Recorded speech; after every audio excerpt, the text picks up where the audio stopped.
For those of you that are just looking to see how we test shots, we will start there, and then we will go into more details about jump shooting in 2K19 at the end. Let's start with the old metrics, and then we'll explain the new. To test jump shots, we're looking for 4 different aspects. First, we find what we refer to as the green window. That's simply the earliest and latest possible point in time that a jump shot can result in a green. For example, if you're using base 9 and you hold shoot for 432 to 468 milliseconds, it has the potential to be green. Next, we determine the shot speed. Speed is simply how quickly the shot gets to the green window. So using this same base 9 example, that speed is 432 milliseconds. Now for the new metrics. For every jump shot, we find what we refer to as the pure green breakpoint and the pure green window. The pure green breakpoint is the standing 3-point rating that your player needs to get a perfect release every time they shoot the ball. This rating varies depending on the jumper base you are using. Next, we find the perfect green window. That's the amount of time that your jumper base can result in a 100% make percentage. To get these metrics, we use our custom modified controllers that allow us to control how long shoot is pressed down to the millisecond. We typically start at 500 milliseconds and start raising and lowering the shot speed in 5 millisecond gaps until it becomes impossible to get a great release.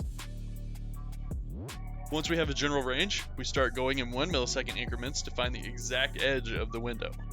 Once we have gone roughly 20 shots in a row without a green, it is safe to say that we are out of the window.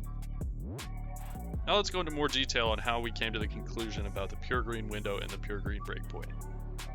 When 2K19 dropped, we started by testing jump shots using the exact same methods as we did last year. It didn't take long for us to figure out that the green percentage and the make percentage from 2K18 were now irrelevant because we were making every single shot we took.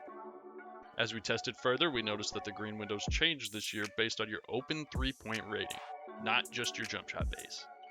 As we were experimenting with finding different green windows at different open 3-point ratings, we noticed that the windows were actually getting bigger as the open 3-point rating got lower, which seemed backwards. We began looking in the center of the wider windows to see if they could also green 100% of the time, and that's when we discovered that they could not. At this point, we began looking for the exact rating it takes to unlock the ability to make 100% of the shots, which proved to be an 86 open 3-point rating. At this point, we began testing other jumper bases, expecting 86 to be the magic number again. However, different jumpers proved to require different ratings to make 100% of your shots. Finally, we learned that some jump shots could green 100% of the time for a 10 millisecond window, while others, such as Giannis, could only green 100% of the time if you hit a 1 millisecond window. These numbers vary significantly depending on the base that you're using. It is now our goal to test every jump shot and check these metrics to identify the undeniably best jump shot in 2K19.